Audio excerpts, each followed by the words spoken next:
you want to take up first? All right, let's go on the record. Ms. Pettit, why don't you give us our cause number and our case name? Thank you, Your Honor. The cause number is DC 18-15106. Though this case has been, I think there's a severance pending or that has been granted, so it's possible this has a new case number that Mr. Scott may know, but yes, this is the original case number. Mr. Scott, is that the... That is correct, Your Honor. There is a new case number, DC 20-18633, and the severance order. So in terms of proceedings going forward on the counterclaims that now become claims, the clerk has set up a new file, and the severance fees have been paid, and all of those matters have been taken care of. Okay. All righty, let's go forward with the motions today. Thank you, Your Honor. First, we have unless Your Honor prefers a different order, we have a motion for entry of protective order. As the court is aware, there have been some orders from Your Honor regarding financial documents and potentially tax returns that my client needs to produce. We are ready to produce those, but we're just asking that a protective order be put in place. The one that we have filed and that's attached to our motion, I think, is pretty straightforward, pretty standard, one that we use in a whole lot of cases. So I don't think it should be too controversial. However, at this point, we don't have an agreement as to that protective order. So I am asking Your Honor to sign it so that I can get these documents over to opposing counsel. Response? Your Honor, may I be heard? Sure. First of all, Your Honor, they have cited no authority for the entry of a blanket protective order. And our concern is twofold. One is, here we are a week away from the trial. Trial is January 5th, and counsel is telling you now that they're planning to produce financial records that they were ordered to produce back in May. And they brought the two mandamuses, frivolous mandamus proceedings against Your Honor. We are concerned that, number one, this is on the part of Versailles, this is just another delay tactic. It's going to embroil us in a sideshow. And with regard to if the issue is the production of tax returns, I don't have any concern. I would do a Rule 11 agreement, or I'll stipulate on the record right now, we're not going to publish their tax returns. But this is a public proceeding, and it's long past time to allow them to retroactively try to designate documents and restrict our ability to use them when those objections or designations should have been part of the litigation in the multiple hearings that we had on those discovery proceedings. So essentially what they're asking you to do is to let them to go back on matters that have already been adjudicated on waived claims, and then to put a blanket or perhaps inappropriate designation. I see in counsel's motion, she makes reference to things like trade secrets, but yet counsel has never identified to us anything that is beyond the scope. The two discovery orders addressed all of the discovery that they were obligated to produce unconditionally. So at this point, Your Honor, those documents should have been produced months and months ago. And counsel's now saying that, 3 days before trial, a week before trial, they're planning to produce these documents. I would also point out, Your Honor, on our concern that this is for purposes of delay. Of course, we were accommodating and we understood that counsel had her honeymoon schedule, but she filed this motion for protective order and then calendared it for 3 weeks after it was filed, or a week before the trial. So again, with regard to the tax returns, I'm willing to stipulate and put on the record as an officer of the court, we will not publish them, but there is absolutely no reason that there should be a protective order entered in this case on a blanket basis. If counsel wants to come before the court and ask Your Honor to, if they want to show us something and say, or identify something that is highly sensitive, we would meet and confer with them, but they haven't done that, Judge, and we're a week before trial. And I'm not aware of any authority. I've had some cases where we have the need for a protective order because it's highly sensitive information.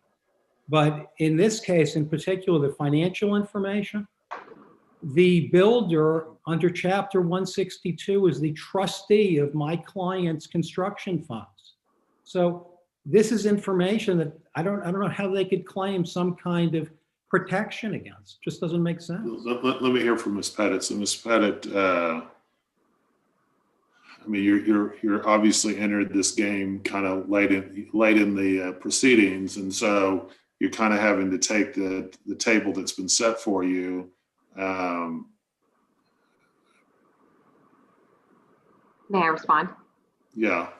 Thank you, Your Honor. So two things. This is actually the opposite of delay. I was hired on this case on November 10th. As soon as I learned about these, the orders regarding the discovery on November 20th is the first time. So almost 6 weeks ago, I reached out to Mr. Scott, and within 10 days of being hired, and said, hey, I'm aware of these orders. Let's do an agreed protective order so that I can get you these documents. He wouldn't agree to a protective order. So I filed this motion and I took the absolute first available hearing date that Your Honor had, which was today. So I've done everything I can to try to get these documents to him, including contacting him nearly 6 weeks ago saying, let's agree to something. We're talking about a party's tax returns. This is not something that's just innocuous information. Where Your Honor ordered both, as far as I read the order, and I'm not entirely clear, but as far as I read it, I believe Your Honor is requesting that we produce both company and personal tax returns for these individuals. I think that's highly sensitive information. And a statement from Mr. Scott is one thing, but what we're talking about is any third parties that might get a copy of it, his clients, whoever else might see something. That's just not something, Your Honor, that I think. Besides the tax returns, what else are you concerned about? So the order is conditional. It says if you have X, produce X. If you don't have X, produce tax returns. I think to be safe, we intend to comply with the second part to make sure that we produce the tax return so that there's no question that we haven't produced everything that Your Honor has requested. So because of the nature of this particular project, my understanding is the parties didn't keep the types of records that you would in a normal building situation where you've got a, just a straight up relationship between a homeowner and a builder. This was a friendship, a family type relationship, and so they didn't keep those types of records. As a result, I believe my client will need to produce tax returns in order to be in compliance with Your Honor's order, which I've wanted to do since November 20th, which is why I reached out to counsel at that time to try to get these documents to him. I am not trying to delay. This is the opposite of delay. So it's just tax returns then that you're producing? That is, unless Your Honor further clarifies the order, that is how I read the order. That Mr. Scott, can someone share screen this order so I know what you're talking about? Yes, give me just one moment, Your Honor.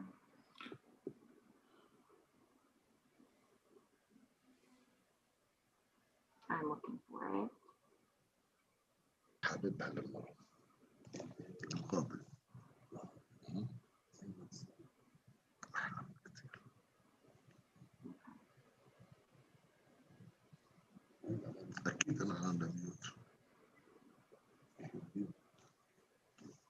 Okay, let me share screen. Let me make sure I've enabled that. Here you go.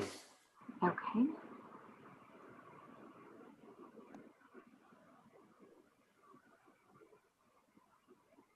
Okay, so I'm scrolling up to the top. This was, well, first let me tell you the date of this order is July 24th, 2020. And here is the relevant part.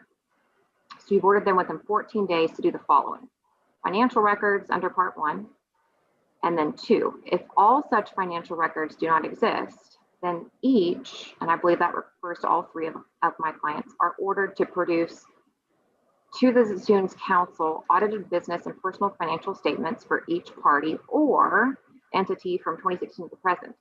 If all such audited financial statements do not exist, which my understanding is they don't, then each are ordered to produce the Zatoon's counsel true, correct, and complete business and personal federal income tax returns for 2016 to present.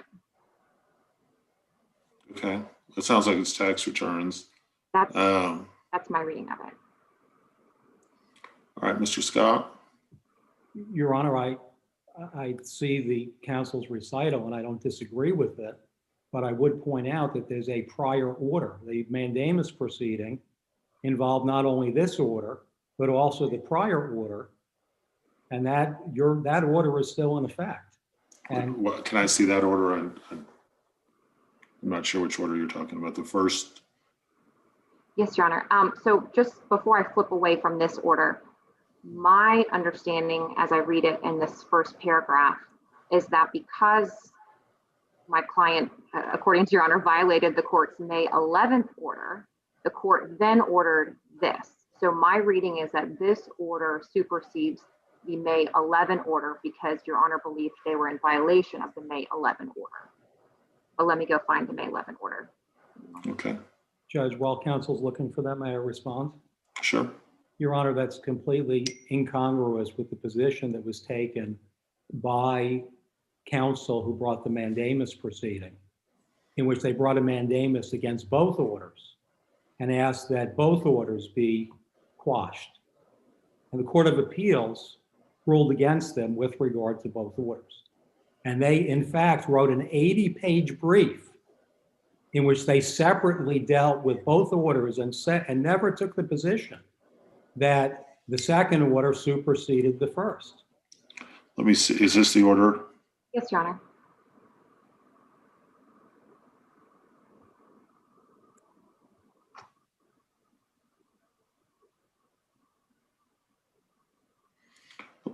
Is this the right order? Okay. Is this the right order, Mr. Scott? Can you make it a little bit larger? I'm having a hard time seeing Yeah, it. let me see. This is the only other one I have. And I unfortunately have not yet read the 80-page mandamus, so I can't speak to what appellate counsel argued, but so I won't comment on that. So this is basically just saying that I guess all documents responsive to the first request for production need to be bait stamped. Is that kind of what this says? No, it was actually that all of them are, well, we have to move it up one paragraph, Your Honor. What you ordered on May 11th is that all documents responsive to the first set of demands are to be produced. Okay. And that it includes. Sorry, I missed that. Sorry, Judge. Sometimes technology. Is Siri involved in our hearing? You're going to have to, the court reporter will have to include that in the Yeah, apparently. in the record. My apologies, Judge. It's okay. So the May 11th order, Your Honor, was on our first demand for production that we made 1 year ago today. So it's actually in January of 2020 that we made those demands. And they had agreed that they were going to produce most of them. They had a few objections. And this first order, which counsel said she can't comment on it with regard to what happened, but I think it certainly does make a difference that her client acknowledged that that there were two orders that were still in effect that they were subject to in terms of discovery. This order, the way that one of them deals with all of the discovery and the other one seems to deal with just individual portions of the discovery. That's correct, Your Honor. That's kind of what it seems like. All right, so bottom line is I think there needs to be a protective order as to the tax returns. It can be very simple, that not to disclose those to the public and attorney's eyes only, you can use it in the case. For the rest of the documents, I haven't heard any argument that anything else is confidential. So I don't want to do a blanket protective order. So let's get that entered. What's the second issue is involving the Wells Fargo subpoena, is that right? Yes, Your Honor. And then also, I believe that Mr. Scott has set an emergency motion for contempt on some of his trial subpoenas, which part of that goes into the bucket of the Wells Fargo subpoena that I would like to address with Your Honor. Okay. Well, let's deal with the Wells Fargo subpoena next. Okay. Just one moment.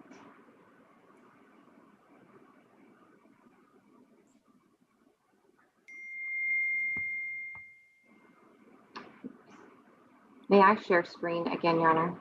You may. Your Honor, if the court doesn't mind, I'm going to see if I can set this computer so that everything else is suppressed. Okay.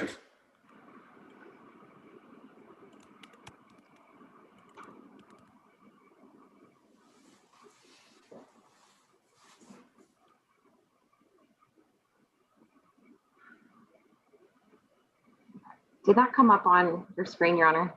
Can't Yes. tell. Okay. So I will address the Wells Fargo subpoena, which kind of, as I said, spills over onto the issues on the other subpoenas. Let me scroll down. Here we go. So their discovery closed in this case, Your Honor, on August 17th. So long before I was involved. But here's a Rule 11 agreement between my predecessor counsel and Mr. Ackles regarding the fact that discovery closed back in August. Well, after discovery closed, counsel for the defendant start issuing what they're calling trial subpoenas. And I use that in quotes for a very specific reason, because when you look at them, they're not trial subpoenas at all. They're essentially a continuation of their attempt to get written discovery from third parties. Here's the Wells Fargo one. So again, discovery closed back in August, and now they're serving these in November and even after November in other cases. So what you have here is the part of the subpoena which shows what they're requesting. They're requesting records concerning transactions from certain accounts that belong to my client.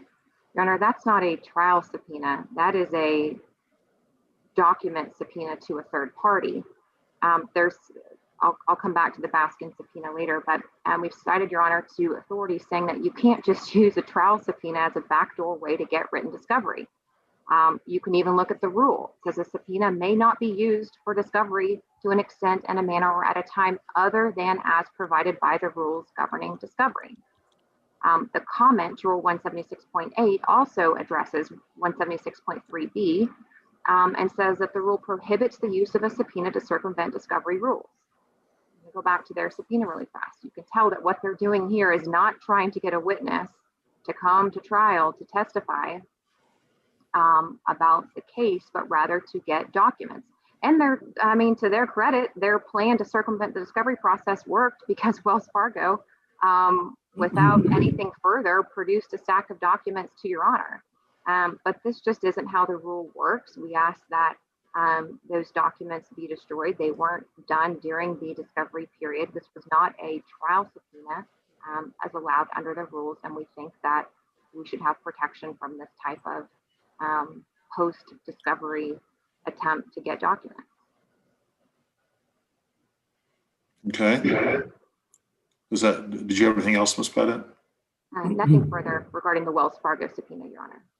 Mr. Scott? Yes, Your Honor. Thank you. First of all, with regard to Wells Fargo, what she doesn't show you in this excerpt is the party that we subpoenaed was the custodian of records. But before we get into all of that, I see that she's highlighted the reference to this Versailles account number. That Versailles account number is the account that was supposed to be the trust account under Chapter 162 for the construction funds that were at issue in this case. And what happened with Wells Fargo, Your Honor, is they understood this to be a custodian of records, bring a live witness to testify at the trial. And they called me and asked and said that in order for them to send the appropriate custodian who could testify at trial with regard to these accounts, they wanted to know what the information was that witness would need to be knowledgeable about. And then on their own, somebody at Wells Fargo decided perhaps to shortcut the process, that they would produce the records that they thought were responsive. And this is not a document subpoena. Now, Baskin is a different situation, but that was a different set of circumstances in terms of the litigation. And so I want to point out, Your Honor, also that these arguments by counsel are being made in a vacuum. The vacuum is that these records that they want destroyed, and the representative of Wells Fargo, what I was told is that Mr. Alchamy, Sam Alchamy, tried to take matters into his own hands. And while counsel had this motion pending, called Wells Fargo and asked them to have the court destroy these records because he doesn't want the court to see these records that have to do with this case. But I want to also point out, Your Honor, the backdrop here is that my clients, you see the other two, Nair Management and Jordan Zatoun, those are my clients' records. So we had produced those records. That's part of our damages evidence, canceled checks, payments to the builder, et cetera. And when we went to Wells Fargo to ask the branch manager to certify the records and give us a business record certification, they didn't know how to do it. So they gave us those records, which we've already produced. So I want the court to understand that a big part of what we're dealing with here is just authentication of records that have already been produced in discovery. Those records that relate to Nair Management and those records that relate to my client's account, they have to do with the damages and the payments in this case. With regard to Versailles, my understanding, and of course we haven't seen what was sent to the court by FedEx, but my understanding is that Wells Fargo has not produced transaction records, and at most the only thing that's there would indicate whether or not this was in fact a trust account for the benefit of the Zatouns and how it was titled. That's all we're dealing with, Your Honor. Response? And I'm sorry, and I just want to add one other thing. Okay. So what Wells Fargo explained was when I issued the subpoena, my intent was that they would bring in a custodian of records that was knowledgeable, and we could then show them the Wells Fargo bank records and canceled checks that we had produced in discovery, and they would authenticate them. And they then explained and clarified to me, I was not aware of this, that that is not their procedure, that they need to bring the records and print them out themselves so that they can authenticate them. So that's the procedure that Wells Fargo follows. So this is not having anything to do with trying to run around discovery. I'm just trying to make sure that we're able to present our evidence and it's properly authenticated at trial. So just so I understand what you're saying is these three, this witness would be a custodian of records only as to these three accounts. Is that accurate? That is that what you're absolutely correct, Your Honor. And the only purpose of this witness would be to authenticate the records, not to comment on things that happened at the bank otherwise. Right. The only clarification is that they're saying that they want to bring their own original copies of those records to testify in court unless the court will accept their business record certification that they've indicated that they've given. And they have asked me whether or not I would waive their appearance, the custodian of records. And I indicated to the paralegal there that I could not do that until we had guidance from Your Honor today, or when you ruled on this, as to how you wanted to handle it. Ms. Pettit? Yes, two things, Your Honor. First, the allegation that my client is the one that initiated contact with Wells Fargo is inaccurate. Wells Fargo contacted him to see if he would agree to release the records, and of course he said no. So my client wasn't initiating all of this contact with Wells Fargo as stated by counsel. If all counsel wants is for Wells Fargo to show up and authenticate the documents that he has, then I think that's a totally different story. And what we have here, and I think what you'll see in his motion for contempt on all of these other parties, is that this isn't just a Wells Fargo subpoena that's seeking documents. He's not just doing this to Wells Fargo. He's harassing other potential witnesses and other parties to try to get documents way after discovery has closed as well. So you can't look at the Wells Fargo issue in a vacuum. This is what he is doing to other witnesses at the same time. So I don't think it's fair to say that what he's doing to Wells Fargo is just trying to get this one witness to come. But if he's trying to get a witness to authenticate his documents, that's one thing. I think at that point, then he doesn't need the records that they produced to Your Honor. They can come with their own records to authenticate regarding his client's two accounts. The other issue I have with counsel's argument is the fact that the Wells Fargo, I'm going to share my screen one more time. The Wells Fargo,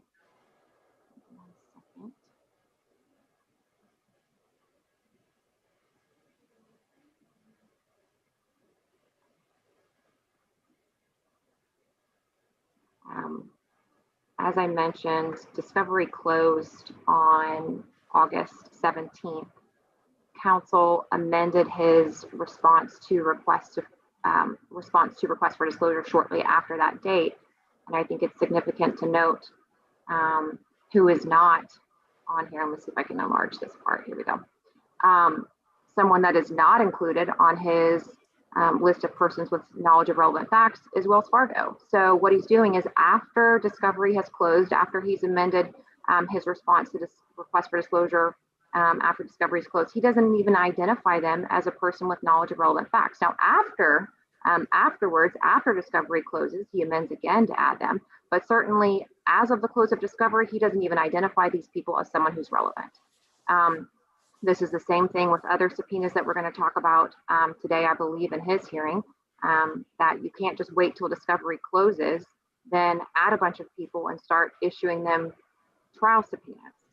I just think we have to, at least to a certain extent, follow the rules and follow the procedures and Rule 11 agreements and timing that's laid out by the court. Response.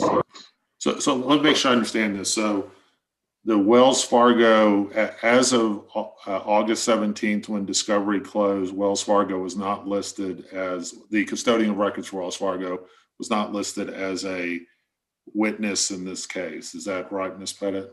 Correct, Your Honor. All right, Mr. Scott, how do you respond to that? Your Honor, that certainly is true, because at that time, we had already produced the records of Wells Fargo and thought that we would be able to get them certified at the branch. In other words, all we were seeking is a business record certification, and counsel has said that she has no issue with the custodian coming and identifying or authenticating records.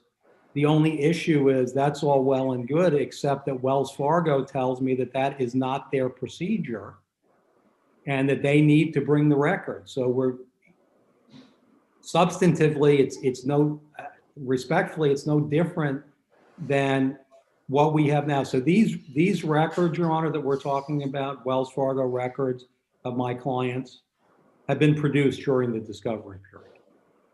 And so the only reason why we didn't list Wells Fargo as a custodian of records is we were not aware that we would need to bring a live witness. It was our expectation that we could use a business record certification and authenticate that. I guess the analogy I would use is, when I was in private practice, I did mostly personal injury law. And whenever we did our designations, we would always include the custodian of record for each of the different medical providers, even if we didn't think we would need them, just in case. I kind of feel like this is the same thing, is you thought you could do it one way, but you didn't. I mean, I guess, Mr. Scott, is that you have been really strict with the other side. Understandably, prior counsel in this case did some stuff that I obviously didn't agree with, but if you're going to hold them tightly to the rules, you have to be held tightly to the rules. And so, anyway, that's kind of my initial thought, but I kind of want to hear about these other remaining issues and kind of decide everything at once. So what else do we have? Well, we have my motion, Your Honor. I didn't know that was set today, so I don't know what that motion is about. It's a motion for contempt that should be on the docket before. I'm sorry? A motion for contempt. A number of non-party witnesses that are affiliated with the builder did not comply with the subpoenas for trial. And so they were set returnable December 8th. They didn't appear. They didn't check in. And with regard to Baskin was also a subpoena ducis tecum. It was the subject of a prior motion before Your Honor, in which they moved for a protective order, and Your Honor denied the protective order. And you also had authorized substitute service because they wouldn't cooperate with us. So what happened is, after we served them with the subpoena, I asked the witness, Ms. Baskin, to call me to coordinate, her appearance by Zoom and these other details, and that there was also a subpoena for these records. And with regard to Baskin, this is something that goes back. We've been seeking those records in discovery since April of 2020. So we had the 10-day notice, and we've been all through this, Your Honor, on prior hearings. And what happened was Ms. Baskins finally said, well, I can't appear on December 8th, and I'm too far away from the courthouse. And I said, well, I can work that out with you, but you still need to produce the records. And then she sent an email to both Ms. Pettit and I saying, well, I think these records may belong to the builder. So there may be an intellectual property issue involved. So would someone tell me if I need to comply with the subpoena? And Ms. Pettit did not respond to clarify to her that, in fact, a subpoena takes precedence and she needs to comply. And so with regard to, we have 4 or 5 other witnesses that have been identified as pertinent to this case. None of them have filed any objections or motions for protection or claim that, somehow it's unduly burdensome or that they need a protective order. They just didn't comply with the subpoenas. And Ms. Baskin. They didn't comply with the subpoena for the prior trial setting. Is that the deal? That's correct, Your Honor. And only in the case of Baskin did it also include a subpoena ducis tecum.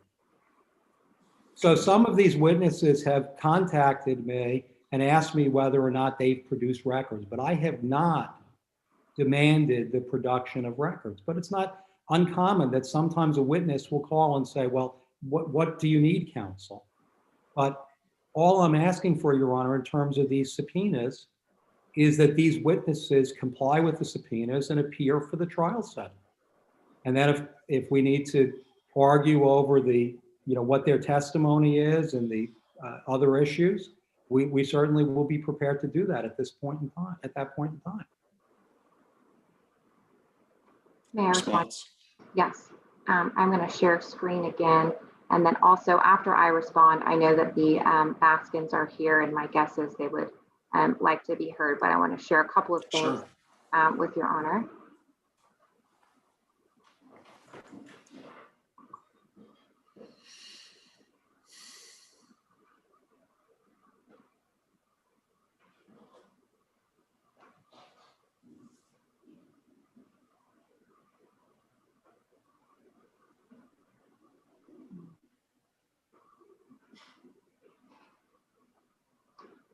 It's not allowing me to share screen at this moment. Let me see. It should be enabled.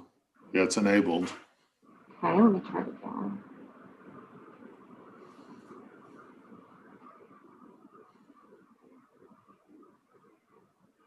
You want to just make your argument, or?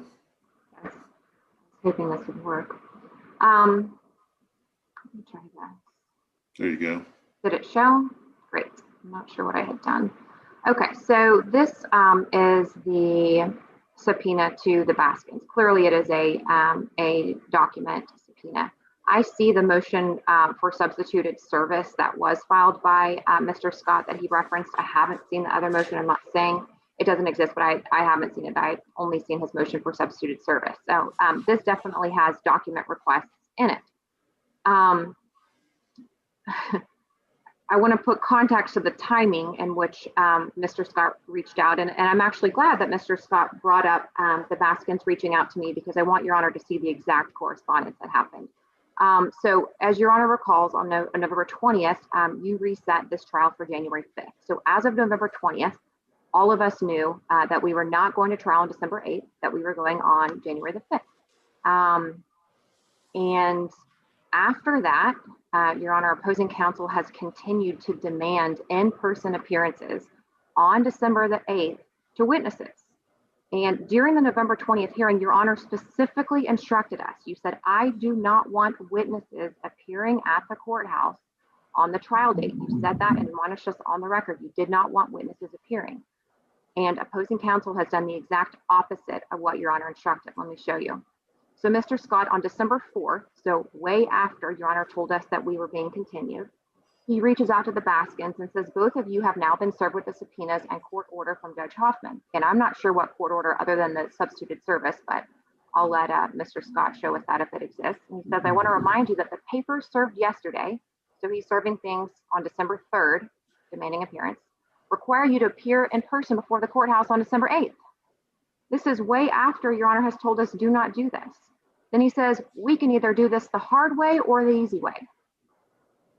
Okay, it goes on. On December 7th, so again, as of November 20th, Mr. Scott knows. He says he receives an email from Ms. Baskin. Good afternoon, Mr. Scott. I was notified by email from the plaintiff that this hearing has been postponed until the 5th of January. Can you confirm? I guess she had reached out to my client as of that point, and my client informed her.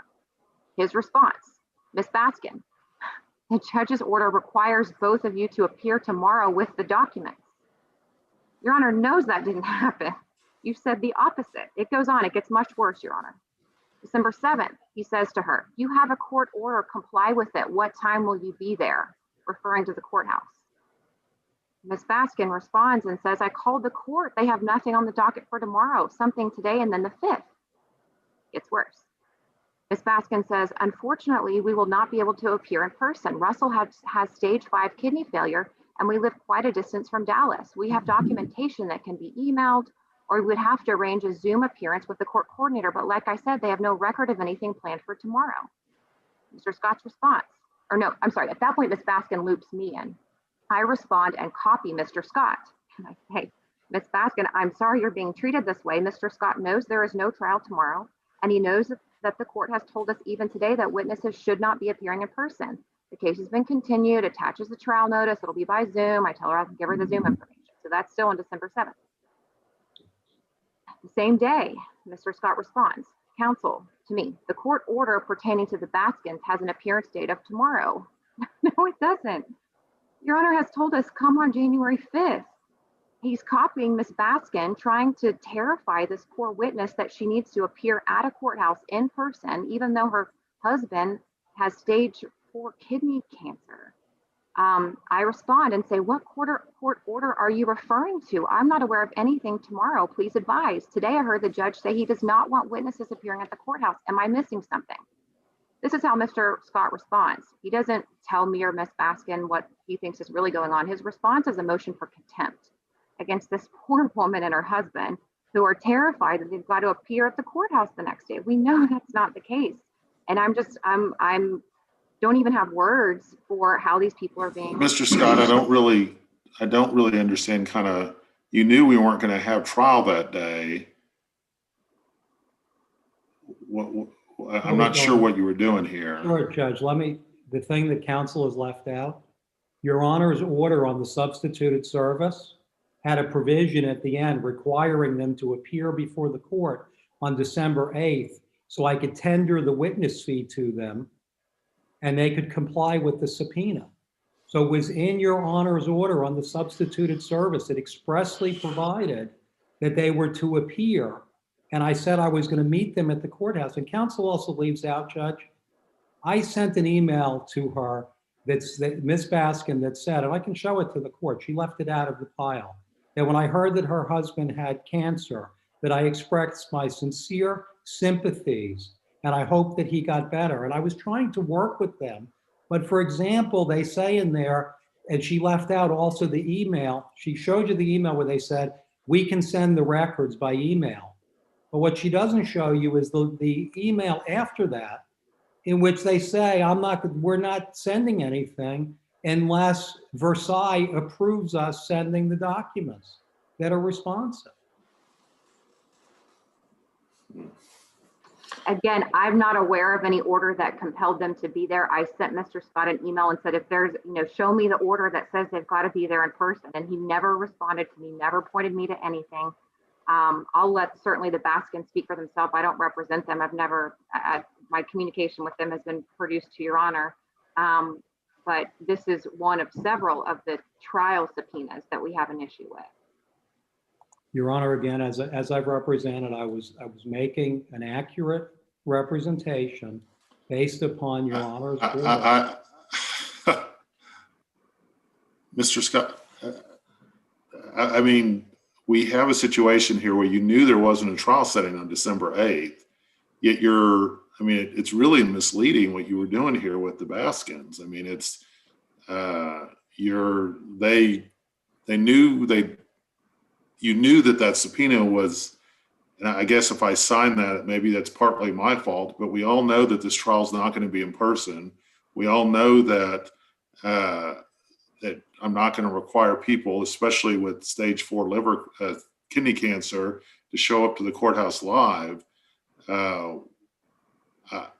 I just don't understand this position that you would want them to show up live to a trial that's been continued. I just don't, in the middle of a pandemic, I don't understand that. Your Honor, I did not say to them, show up live on December 8th for the trial. What I indicated is that with regard to the subpoena, the court's order requires your appearance. So all I was doing, Your Honor, was avoiding a situation in which if I deviated from Your Honor's order and didn't meet them at the courthouse and tender the witness fee, that they would then turn around. We had been at this since April trying to get these records. And I gave them an alternative. I said, why don't you email the records? Because she said that she had those records by email. If she would have emailed us the records, then that would have resolved the whole issue. But Your Honor, all I was doing was complying with Your Honor's order. I never said that the trial is tomorrow, I'm calling you as a witness. What I said is you've been subpoenaed and it's returnable tomorrow. And she indicated she couldn't make it. But the issue that we now have— Where does it say that she wouldn't email the records? That's in a subsequent email that Ms. Pettit doesn't have in her slide deck. Sir, I emailed you that complete email thread earlier today. You have it somewhere. The court coordinator, or Rhonda Pinson, maybe. I emailed it to her. It's got those parts in it. So, Ms. Baskin, let me just ask this. So, I apologize this all happened.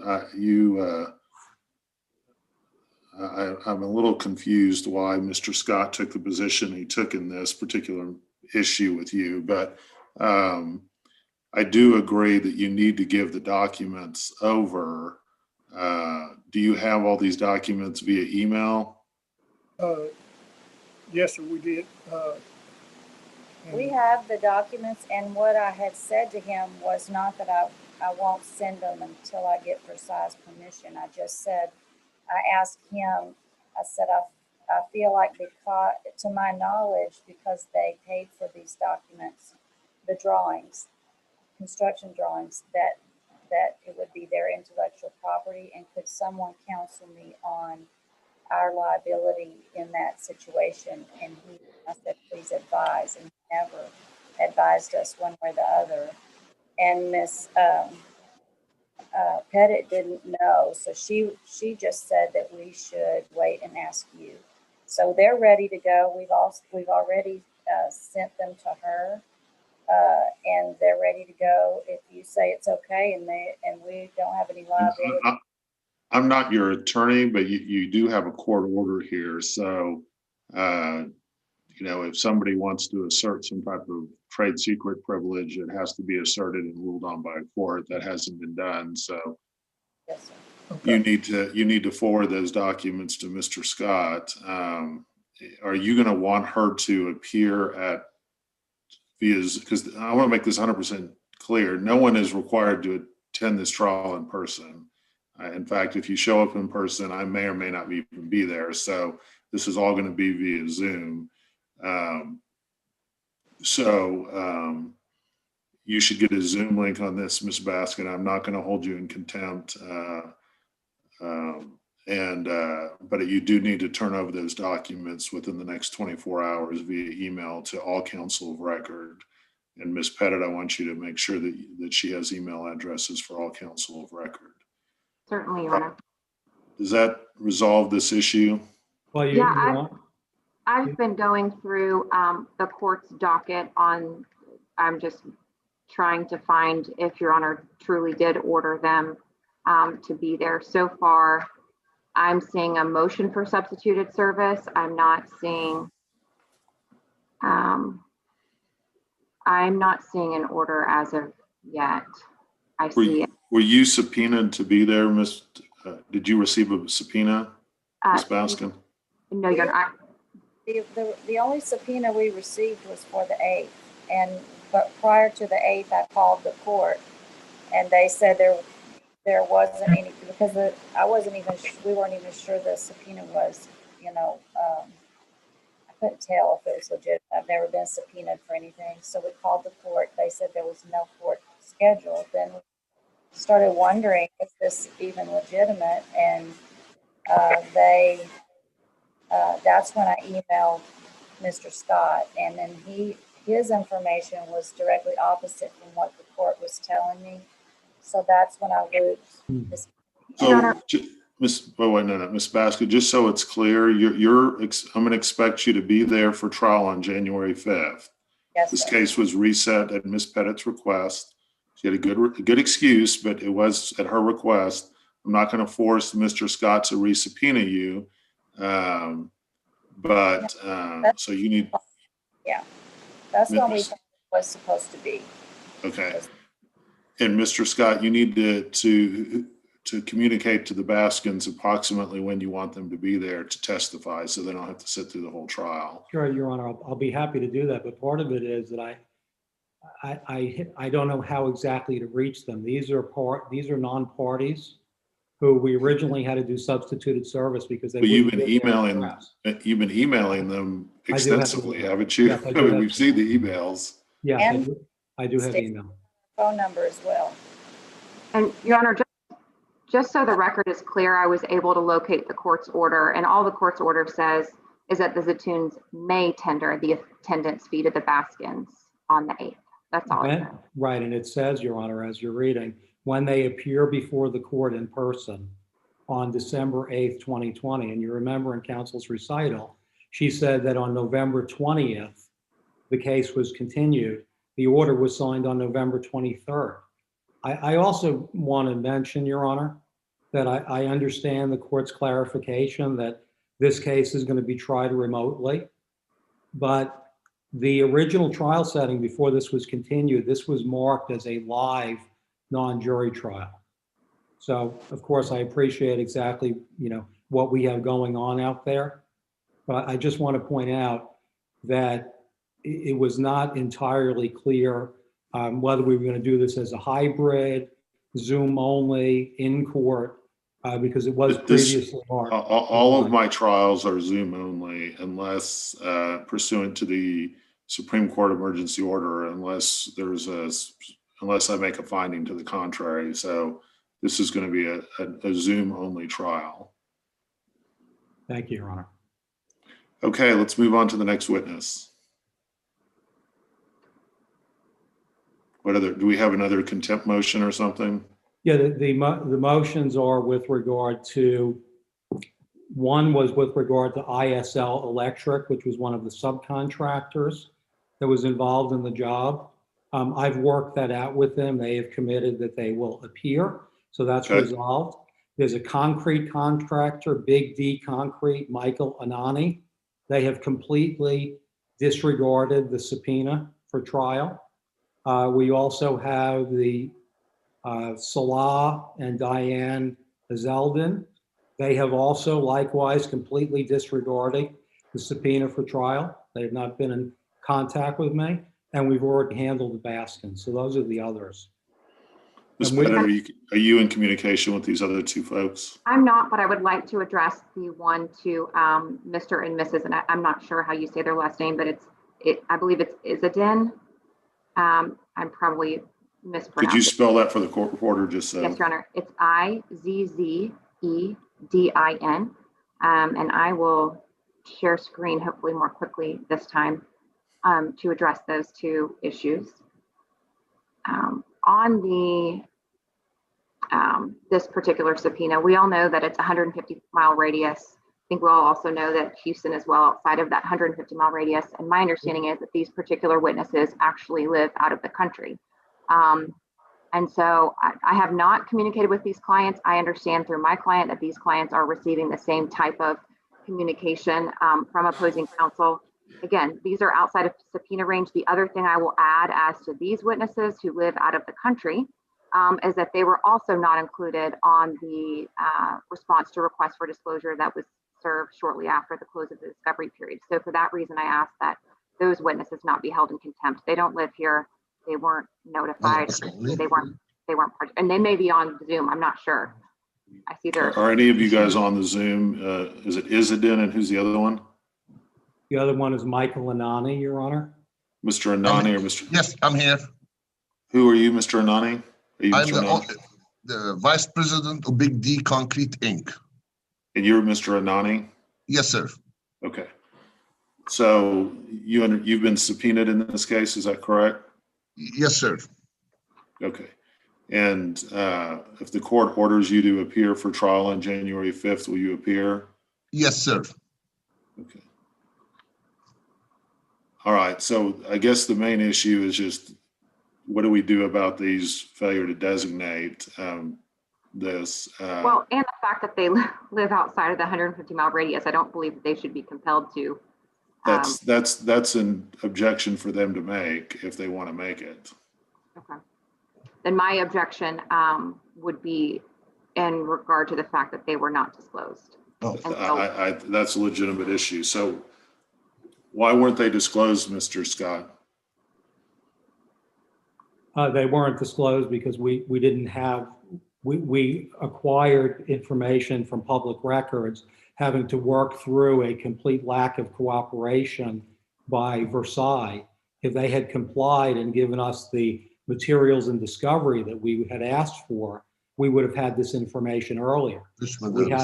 We had to go and do our own investigation, to go and look at public records and look at other things to find out what it is that Versailles was involved in, because they didn't disclose it to us during this case, because they violated Your Honor's orders on discovery. Your Honor, this is Mike Anani. Am I excused? I have to wait for this. I will appear on January 5th as you ordered. So this is the situation, Mr. Anani, Yes, and I'll have one of the attorneys reach out to you. There is a question about whether or not you're going to have to testify, or whether or not you're going to be allowed to testify, I guess is a better way to put it. And let me just say one thing to you, Mr. Anani. During this time period, we can do all of this on Zoom, so you can appear via Zoom. You don't have to show up live. You don't have to come from Houston. We don't have to set up a deposition. If you decide you want to object to this subpoena, then the next trial setting, if we had another trial setting, would probably be in person and be maybe a lot more difficult for you to attend. I don't know. There'd be a lot of issues with that. But as I understand it, you've agreed to attend as long as you get notice of when it's going to be. Is that right? Yes, sir, Your Honor. Okay. So I'll have Ms. Pettit or Mr. Scott reach out to you with a time, and it's probably not going to be right at 9 o'clock on January 5th. I want them to give you an approximate time to sign on with the Zoom link. And so, you will not be held in contempt for anything that you've done at this point. If you don't show up on January 5th, it could cause a lot of problems. So please let us know as soon as you can. Absolutely. Yes, Honor. Thank you so much, sir. And you are excused. Thank you very Name, much. please, sir? What? Could you have him to spell his name, please? Yeah, could you spell your name, sir? Okay. It's Mike, and last name is Anani, spelled A-N-A-N-I. Anani. Thank you, Mr. Anani. Appreciate you guys. Thank you. Bye-bye. I had one point, Your Honor, to the issue on the late designation of witnesses. Yeah, I can barely hear you, but yeah, go ahead. I'm going to turn up my sound. Okay. And I'm going to look at this order. This order that you signed on July 24th said to produce all financial records pertaining to the construction of this property. If all such financial records do not exist, then each are ordered to produce their personal financial statements and tax returns, if financial statements aren't available. They have produced no documents regarding the construction of this residence. And it's a full court press to stop our side of getting any documents regarding their construction of this residence. Your other order, Your Honor, let me see if I can show that. Open it up to the entire request for production that we provided. They have to produce all documents. Whoops, this is the wrong one. They have to produce all documents in response to our request for production. We went through the morass of 2 mandamus hearings, no documents produced. They're hiding behind, all we're going to give you now, because your order seems to say all you have to really give are tax returns, because you don't have to give any financial records. Oh, okay, that's, I want to make clear if that's what you understood my order to be, Ms. Pettit, you're to produce all, if you haven't already, I thought you had, all documents responsive to the first request for production. Only the documents, only the tax returns would be subject to protection. Is that what you understood or not? I understand your Honor's ruling on that now, yes. Okay. So if I understand what the argument is here for Mr. Stott and Mr. Ackles, I just want to make sure I understand it, is the reason you were late in designating certain witnesses was because you didn't get documents from the other side on a timely basis? Is that even after a court order? Is that the argument? Certainly part of the reason. Okay. And then trying to authenticate documents late in the game because we got nothing from them. And remember, you put an order out on December 8th, putting everything in amber. Everything that happened prior to December 8th, everybody's got notice of. I think this falls into that amber gap because we've been trying to put this case together to go to trial on January 5th, and it's a black hole from documents from the other side. And every witness we try to contact about these documents, there's a fight. And there's contact directly with the witnesses not to produce them to us. Well, that's inaccurate. So I have to step in and say there's not been any communication, certainly from me, that would tell a witness not to cooperate. That is completely inaccurate. Not Ms. Pettit, but her client. Well, so let's kind of resolve this. I want to get this hearing over with. It's been going a lot longer than I expected. So as to the contempt, there was 4 contempt motions. 3 of them are denied, but the witnesses are ordered to attend the trial. For the 4th one, I guess I'm going to grant it because it sounds like they haven't complied with anything. So we'll just have to figure out what to do about that in the future. I guess my main question here that I don't really know the answer to is kind of the timing of this. There were at some point you learned the Big D contract and Wells Fargo and all this stuff. Wells Fargo, that had nothing to do with anything that the plaintiffs did, right? Because you already knew about Wells Fargo, right? Wells Fargo, we didn't intend to call them as a witness, Your Honor. That's why they weren't. It's just the issue with they're refusing to do a business records affidavit. Their procedure for doing it. In other words, my understanding is that the file that Your Honor received they've told me, I haven't seen it, that FedEx that they sent to the courthouse has the business record certification that would authenticate my client's books and records, which was 2 out of the 3. Mine, whatever was sent to me has that? Yes, Your Honor. That's what I've been told. Again, I haven't seen it.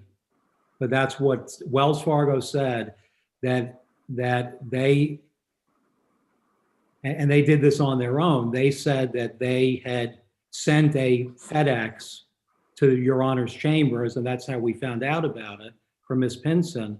That there was I remember this whole thing, and I wasn't sure what to do with it because we don't really have a place to keep those records because it was sent to the court, not to the clerk. Is that the issue I'm remembering?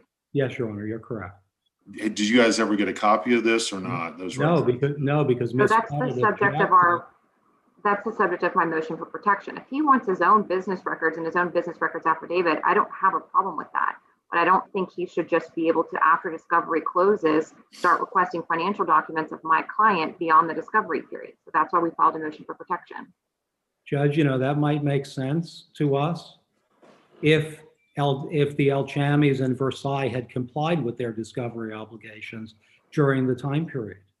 And if the bank account that we're talking about is not by law supposed to be a trust account with them as trustees for the Zatoons under Chapter 162 of the Property Code.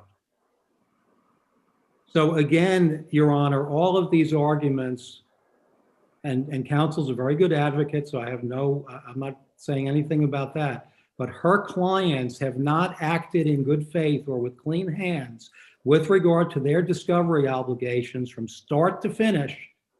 And now they're complaining that they don't want us or the court to see relevant evidence that's important for the court to decide this case.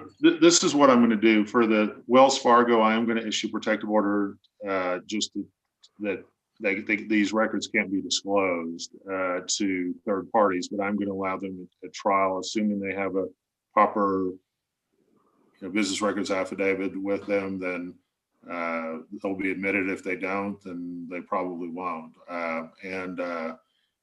Mr. Scott, what I want you to do is contact Rhonda to have a courier sent over to pick those records up and make a copy of the records for Ms. Pettit and Mr. Ackles, I guess. Within 24 hours of you receiving them, you need to send a courier over within the next 24 hours. Absolutely. And contact Rhonda. She has the records. I'm not actually physically there. And I'm not going to hold anyone in contempt. I'm definitely not holding the Baskins in contempt. The Baskins are going to be required to attend trial on January 5th. That you do need to let them know approximately when they need to be there. Let me ask kind of a logistics question. How long is this case going to take to try? So I have a feel for it. Your Honor, I think that in part that's going to depend on whether or not we can agree with counsel that the documents are authentic, and then counsel can argue over their weight and what they mean. But if we're going to have to go through 50 or 60 or 70 documents one by one and show it to the witness over Zoom, then I think we'd be talking about, a 7 or a 10-day trial. If we can agree without waiving any rights that the documents come in subject to cross-examination, then I think that. So what I want you guys to do, I'm going to order you both to do or all three, I'm sorry, I keep saying both of you, all three of you to do is to confer, if you guys supplied each other exhibit lists. Not yet, Your Honor. I've asked for counsel to agree with me on a date by which we can do so, and I again reiterate that request. Let's get an exhibit list to each other by this Friday, and I want you to confer by the Monday before trial on every single exhibit. Ms. Pettit has tried cases in my court before and has always been very reasonable about that issue, and I'm sure she will be here. Mr. Scott, Mr. Ackles, you will not have a happy fact finder if you are going to be delaying this trial unnecessarily by fighting over the admissibility of exhibits that are coming in. So I expect you guys to confer on all of these. And so Ms. Pettit, Mr. Scott, Mr. Ackles, I'd like you to confer on every single exhibit and see if we can pre-admit as much as possible. I don't want this to be a 7 to 10 day trial. I am going to expect you just a few things for this, these are general. Make sure you've prepared a judgment for me, each side, a proposed judgment and proposed findings of fact, conclusions of law before the day of trial. You should have an exhibit list. I'm going to need all of the exhibits emailed to my court coordinator and my court reporter the day before trial. I think that's pretty much it. Have I ruled on everything that's outstanding? I think I have. Yes, yes, Your Honor. The only thing I would seek clarification on is the terms of the protective order as to the tax returns. Can we, I know you ordered or allowed for a protective order on the Wells Fargo documents and also the tax returns. Is that something that we should confer on and get a proposed order to you? Okay. Then, I mean, and essentially what I want you to do is produce the document, or I don't want these to be disclosed to the general public. They can be used during trial. They can be used attorney's eyes only, but I don't want these, disclosed to the public. I guess one of the issues we're going to need to figure out is, I YouTube all of my trials pursuant to the instructions from the Office of Court Administration. But if there are confidential documents that need to be share screened during the trial, like tax returns or the Wells Fargo's documents or other confidential documents, can you guys just say, hey, Judge, can we turn off the YouTube? Otherwise, be out there in the general public, and that's not what I want. Certainly, Your Honor. Your Honor, I Okay. just had one question. Do Sure. you have any guidance for us? I know you're very familiar with the case in terms of how much time we should plan for an opening statement and closing. I don't know, how much do you want? I 20 minutes would be fine for the opening. I don't know, Joe, what do you think? That sounds fine to me. 20, are Collective, you guys, I haven't really figured out the relationship between Mr. Scott and Mr. Ackles. Are you guys representing different parties but are aligned, or kind of what is your, I represent the husband only. And okay, Mr. Scott represents both husband and wife. And I'm gonna Okay. try to keep my role to a minimum, but there are some areas that I have to address. Ms. Pettit, is that enough time, 20 minutes?